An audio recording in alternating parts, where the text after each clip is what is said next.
60 ingresan al tipo medio superior y terminan 45 y acceden a la licenciatura solo 34, terminando 24.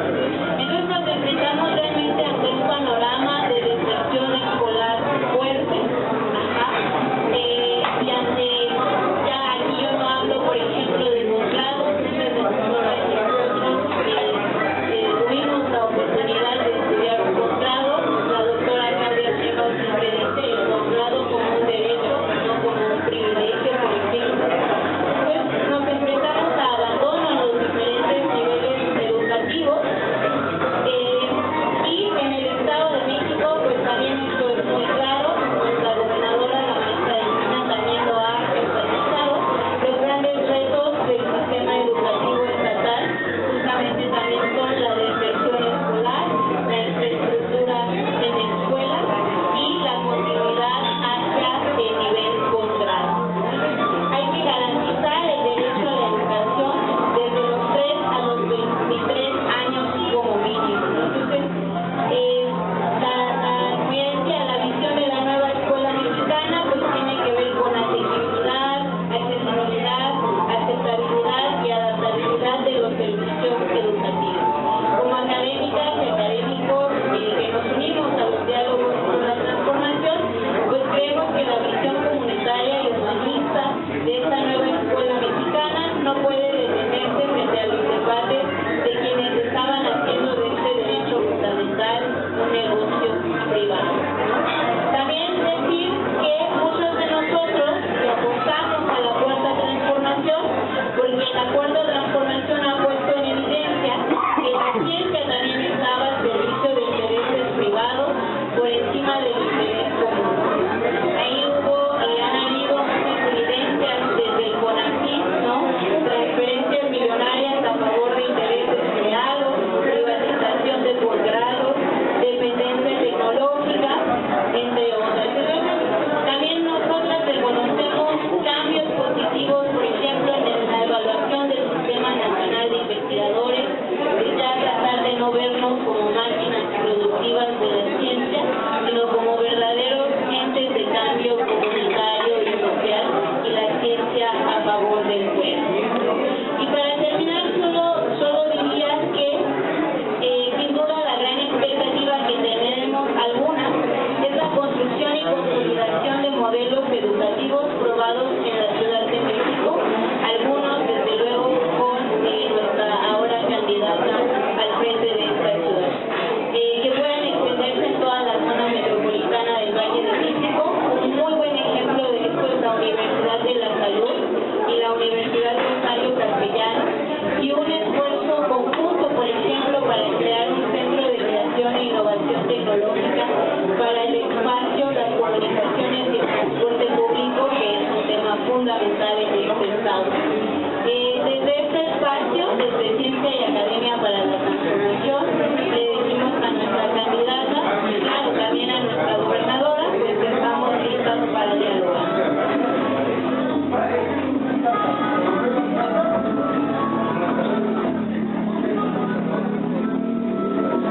Buenos días, gracias por su presencia y por su atención. Mi nombre es Sandra Vera Martínez, soy docente de la Facultad de Arquitectura y Diseño de la Universidad Autónoma del Estado de México. Y bueno, como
historia, de estar a punto de contar con una primera mujer presidente que además, digámoslo, por encima, ganándole la delantera a la cuna del feminismo que son los Estados Unidos.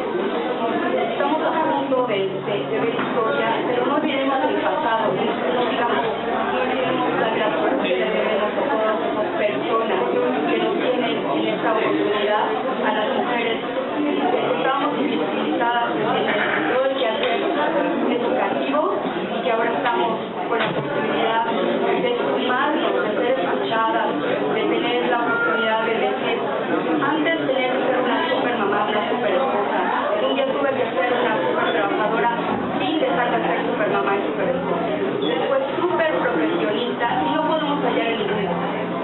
Las mujeres no tenemos permiso de fallar en ninguna, porque si fallamos en la casa, nos dicen, ¿ves por qué no debías ir a la escuela? Si fallamos en la profesión, decimos, ¿ves por qué te tenías que haber quedado en tu casa? Aquella premisa de la universidad al pueblo y el pueblo a la universidad, ahora nos lleva a las mujeres a eso. Las mujeres a la universidad y la universidad a la mujer. Tenemos el gran orgullo de apoyar a una persona que ha estado frente al grupo, como todas nosotras y todos nosotros de la docencia, que sabe de qué estamos hablando. La invitación es, ya que vamos a hacerlo bien, como lo hemos hecho las mujeres en el último tiempo, vamos a hacerlo bien al 100. Gracias por esta oportunidad de llevar esta invitación a otros lugares. Reiterar, efectivamente, que estamos con una persona, que va a darle respaldo a esta lucha que todos tenemos tan normalizada hoy en día, que tenemos nuestros derechos, vamos a llevar a un mejor, a un segundo lugar. Gracias. Hola, buenos días. Mi nombre es Isabel, una mujer que apoyan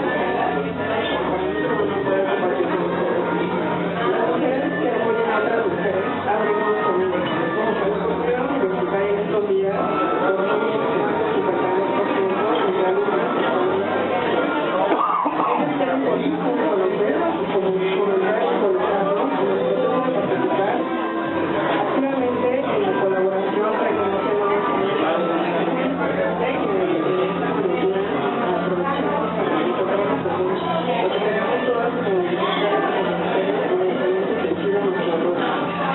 El plan de la doctora Claudia lo reconoce en su profesional. Cabe mencionar que ella también es una gran y apoya muchísimo también a las mujeres la importancia que tienen en la cultura. Científicas, feministas, también ella nos invita a través de los cursos para poder hacer acciones y estrategias que puedan implementarse como políticas públicas. Una permitirnos un equilibrio entre la vida personal, académica y profesional.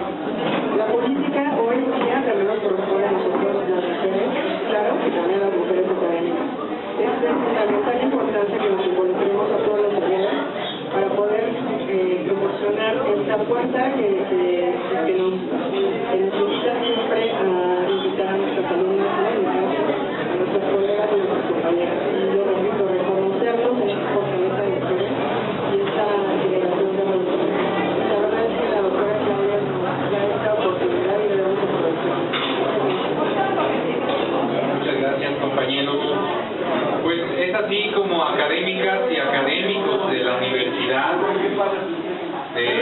del nivel medio superior y superior, de la UAM, de los CETREM, cerramos filas en torno a la próxima presidenta de este país, la doctora Claudia Sheinbaum. Hoy estamos nosotros listos y preparados para que el sector académico le sume votos que la lleven a la presidencia y que se logre la dignificación de la ciencia y de la academia.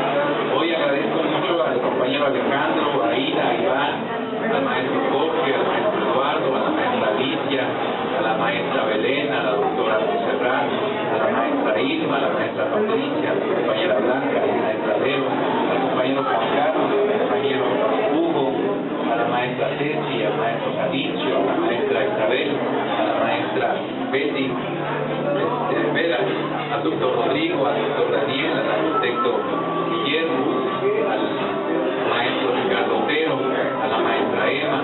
Muchísimas gracias. Somos un equipo que estamos en un proceso de crecimiento interior de nuestras escuelas. Estamos en un proceso de enriquecernos y de formar una gran agenda para aportársela a la sociedad. Así que yo les pediríamos que estuviésemos pendientes de las próximas actividades que tenemos. La maestra Abigail también, que ya está con nosotros. Muchísimas gracias a todas y todos por habernos acompañado el día de hoy, y vamos a trabajar para que Claudia Sheinbaum sea nuestra próxima presidenta. Muchísimas gracias.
Primero, no vengo a ver si puedo, voy a ver qué hago, ya que hice comprobado, como dijo alguno de los compañeros, de las actividades académicas por ser una académica en el país, pero primeramente en la Ciudad de México. Todo lo que realizó y generó. Y entonces, la diferencia fundamental es que los políticos, todos son políticos, todos por aquí, conocen el modelo y la forma política. Hoy la doctora es política, pero es académica, entonces es un plus que no tienen los demás y que no han tenido el antaño. Su pregunta dice, ¿por qué hasta hoy? Porque hasta hoy surgió una persona con esta capacidad, porque hasta hoy salió una persona de esta base, que un día estuvo sentada en una aula antes de ser una política. Y hablamos de historia, dos grandes personas que han hecho futuro, que es la siguiente, nuestra querida doctora Claudia Sheinbaum. Primero nuestro presidente Lázaro Cárdenas Interríos, catedrático, un ingeniero, formador de comité, de educación, y hoy nuestra doctora que seguirá en ese tipo de historia, en esa grandeza de nuestro querido universo. Y hoy preguntábamos por qué, porque tiene en la mano a la doctora Rosaura Flores, que era la subsecretaria de Educación Media Superior y Superior de la Ciudad de México, que hoy es quien conoce las necesidades académicas, quien lleva el liderazgo de ciencia y academia con cada una de las coordinaciones, como hoy es nuestra querida universidad del Estado de México y las instituciones que nos acompañamos y que nos están escuchando, que hoy la doctora sabe, siempre preguntaba, no es el primer trabajo que hacemos, es la segunda etapa dentro de ella como candidata, porque traemos trabajo de más años presentando los proyectos para que la gente sepa por qué votar por ellos, por qué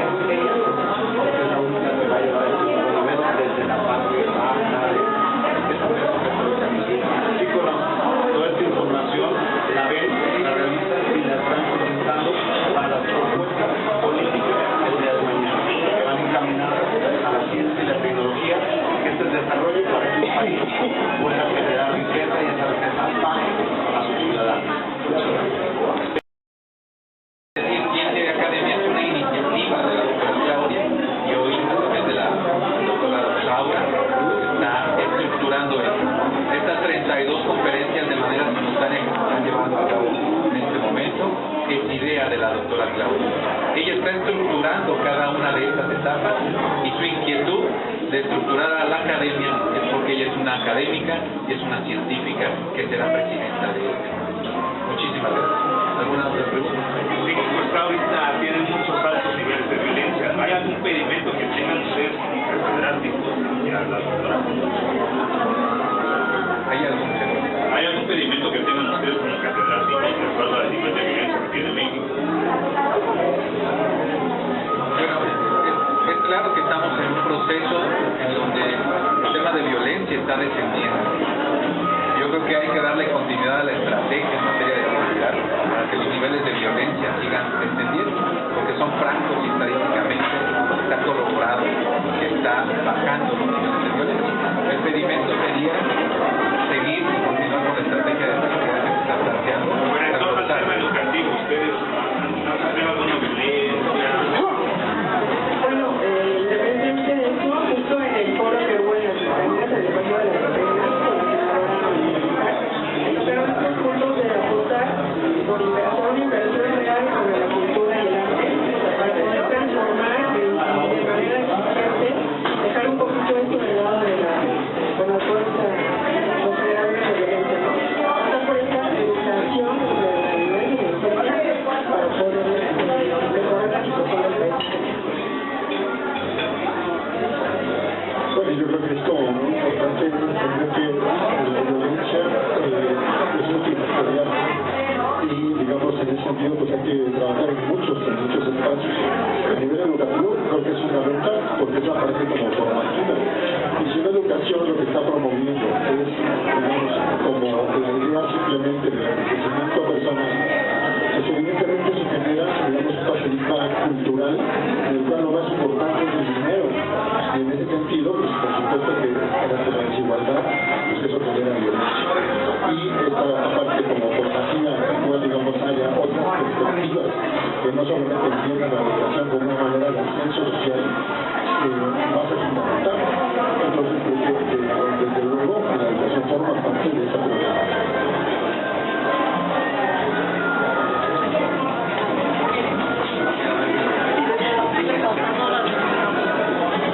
Muy amables, gracias. Enrique Martínez Peralta. Gabriel, nos conocemos desde hace muchos años, un catedrático de excelencia, un buen funcionario, pero ahorita que veo a todos ustedes, me pregunto, lo estuve meditando toda la noche, ¿qué les pregunto?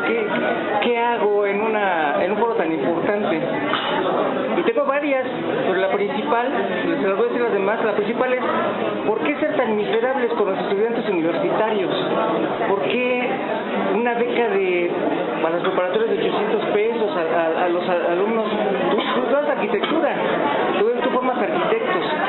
¿Por qué tan miserables y por qué tan generosos con los jóvenes construyendo el futuro? No digo que les quiten a los otros, pero quiero que sean, ojalá y pudieran ser más justos con los estudiantes de las universidades. La compañera que viene de la metropolitana, llegar a la metropolitana no es fácil, es toda una aventura. Hay que ser osada, ir armado, yo no sé qué tantas cosas se necesita para salir de turno de la noche.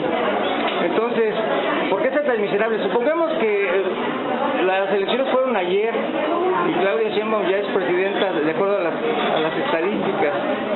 ¿Ustedes cómo infieren que podrían mejorar este asunto de lo de las becas? Otra, en Cuba todo el mundo es profesionista. Ustedes pueden ver a un taxista que tiene doctorado en odontología. Vamos para allá. Es bueno que todos tengamos alguna preparación. La universidad ciertamente nos abre el horizonte, nos cambia la vida, pero hace una década en la universidad le decían a todos los muchachos que entraban, vas a estudiar una carrera, vas a tener la oportunidad, pero ni pienses que vas a vivir de tu carrera, a ver si te pones un negocio o a ver si inventas algo, pero aquí nada más te vienes a formar. Entonces la segunda sería cómo apoyar a los universitarios para que tuvieran en realidad un futuro de lo que ellos sueñan, de dedicar su vida. Y una última, tenemos vacunas cubanas y en plena crisis contrataron a médicos de allá y me di a la tarea, como estoy seguro varios de ustedes, de revisar los ranks programa Mater, la UAM y la Nacional están muy por encima de las universidades cubanas. ¿Por qué ese nivel de traición? Yo lo veo como traición. ¿Por qué ese nivel de desprecio a los estudiantes mexicanos? ¿Por qué traer ingenieros de otro lugar para que hagan las obras del tren? ¿No hay aquí? ¿O no valemos lo suficiente? Muchas gracias, felicidades. ¿Isla quiere contestar? Muchas gracias. Así, Gabriel.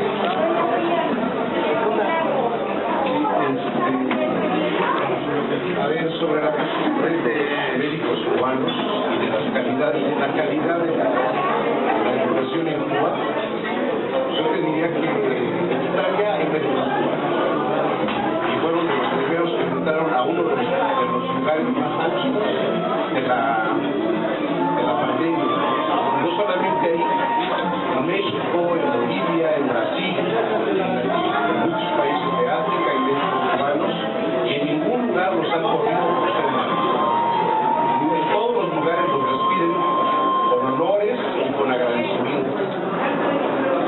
Los rankings de universidades a los que te refieres son rankings elaborados por empresas estadounidenses que no toman en cuenta lo que es la formación humana e integral de lo que son los profesionistas en Cuba. En cuanto a que si vamos a ser taxistas con doctorado, yo te pediría que tomes en cuenta el contexto de México. Vamos a estar relocalizando la industria que estaba en Chile y la cantidad de empleos que se están formando en México. Precisamente porque no hay suficiente personal capacitado, especializado, es que se hace necesario pedirle a los cubanos su solidaridad y que nos envíen profesionales de primer nivel que saben lo que es trabajar sin los elementos tecnológicos que hay en el primer mundo para cuidar la salud de las personas, no para venir a hacer negocios. Entonces yo creo que cuando hablamos de Cuba hay que tener mucho cuidado y hay que tomar el contexto. O sea, no podemos descalificar, seguir con el viejo disco rayado de que Cuba no sirve, que Cuba es malo, que en Cuba hay pobreza, que en Cuba nada sirve. O sea, eso ya está muy visto. Ya, compañero, por favor, hay que leer las noticias internacionales, hay que diversificar las fuentes de información. O sea, realmente a mí me preocupa mucho que la gente de los medios no se esté informando de lo que está ocurriendo realmente en el mundo, no solamente en el país. Y una tendencia muy fuerte que debería de estar más en los medios es precisamente todo el trabajo que ha hecho la Cuarta Transformación para colocar a los jóvenes mexicanos, lo que se llamaba el bono democrático, como un verdadero bono y no como un débito demográfico. O sea, todo esto que dices, que critican, que le dan dinero a los jóvenes construyendo un futuro, pues gracias a esos jóvenes, hoy tenemos casi pleno empleo en el país. Acaba de salir los datos hace 2 o 3 días de que México tiene niveles históricos de ocupación, casi pleno empleo. Casi pleno empleo. 2%, 4% de desempleo. Eso tenía mucho tiempo que no se veía. Y eso es gracias a jóvenes construyendo el futuro, entre muchas otras políticas de la Cuarta Transformación. La compañera preguntaba por qué hasta ahora nos sumamos los académicos de esta manera a una campaña política. Porque hay una transformación. En México está ocurriendo una revolución, si no se han dado cuenta, lo siento, compañeros, pero en México hay una revolución en marcha y los académicos no los podemos quedar a un lado.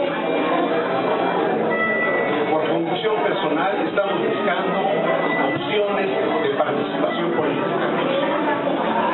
Pero también tenemos el plus que ya lo repitieron todos los compañeros, de que hay una científica, no solamente una académica, una científica y que además es ganadora de un premio Nobel, no cualquiera, ¿verdad? O sea, ninguna universidad, o sea, muchas universidades de América Latina, de Estados Unidos y de Canadá no tienen un premio Nobel entre sus egresados. La doctora Claudia Sheinbaum participó en un premio Nobel.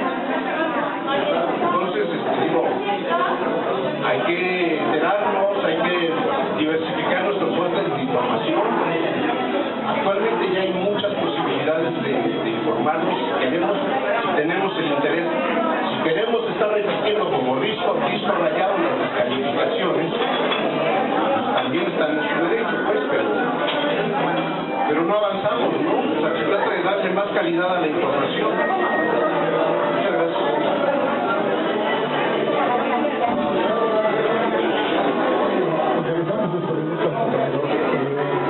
Respecto de las becas, esto digamos es un ejemplo de esta lógica de la competencia.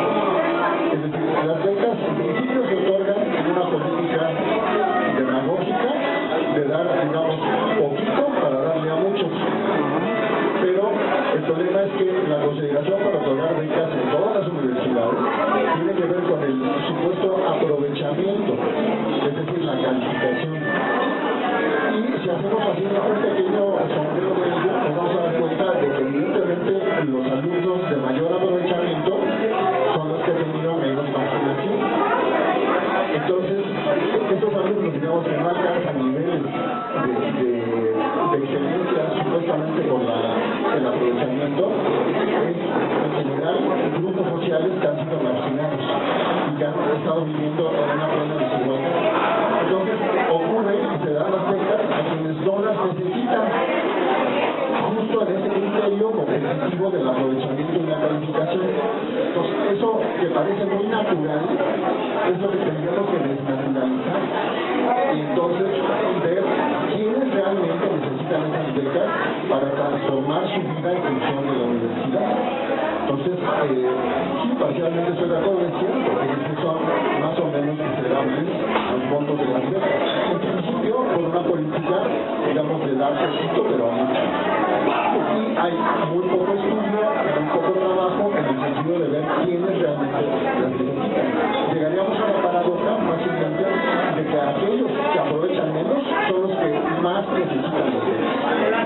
Pero nosotros siempre como un ejemplo, y claro que es una discusión que puede ser mucho más larga, pero es complejo. Bueno, nada más para complementar aquí un poco en la situación de las becas, creo que es importante que reconozcamos esfuerzos como el que se dio en la Ciudad de México de Mi Beca para empezar, impulsado por la doctora Claudia Sheinbaum y que está comprometido a replicar en todo el país. Entonces, beca universal para toda la educación básica en todo el país. Creo que justamente es una forma de eliminar el sistema meritocrático de otorgamiento de becas. Bueno, lo que pasa es que la pregunta aquí de nuestro invitado fue muy interesante y muy verdadera. Fíjense, esta pregunta que hizo nuestro compañero es el sentir de mucha gente y es importante poder clarificarlo para que él lo lleve a la comunidad.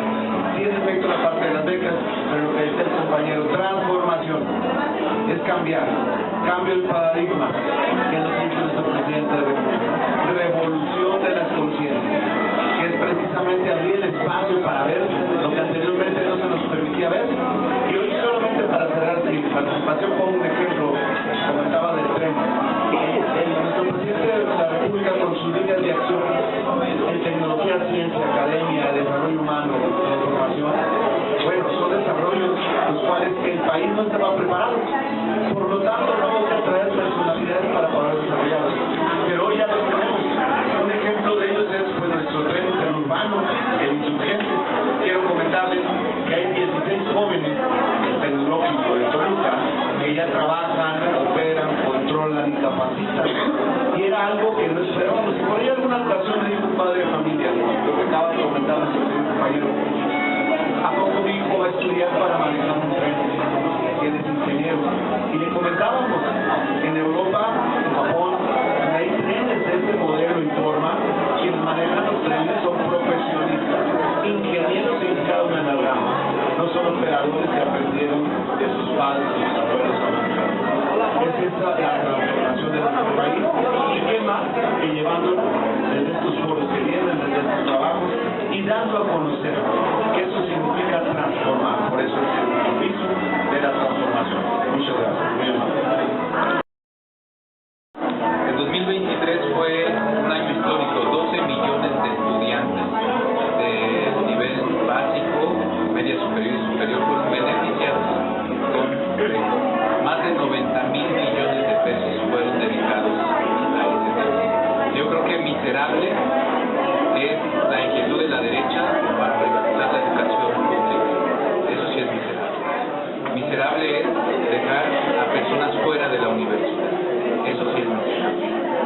Yo creo que, y considero importante decirlo, esta ruta de transformación del país, no todo el mundo la asimilamos igual, pero hay que adquirir una conciencia social de manera perfecta. Miserables son aquellos que abandonaron a los estudiantes y que los orillan a dejar la escuela o a irse a una escuela particular. Miserable es dejar a los papás en el abandono sin tener un apoyo para poder sacar adelante sus hijos. Considero importante decirlo, y el papel de ciencia y academia radica en eso, en que cambiemos nuestra forma de pensar y compartir también con los demás compañeros y pares académicos la importancia de aglutinarnos para el cambio y transformación de este país. Muchísimas gracias. Para que nuevamente las fechas de los foros se van a realizar en el Valle de Toluca. Supongo que todos los profesores académicos reunidos y son de Valle de Toluca. Sí, va a haber varios foros municipales en el Estado de México. Toluca va a ser uno de ellos, Nesa, Tenancingo, Zapaluca, Tlalnepantla, entonces Naucalpan, va a haber varios, somos de las entidades más grandes, estamos en este proceso de estructurar. Entonces les estaremos compartiendo la información y los resultados de esos foros.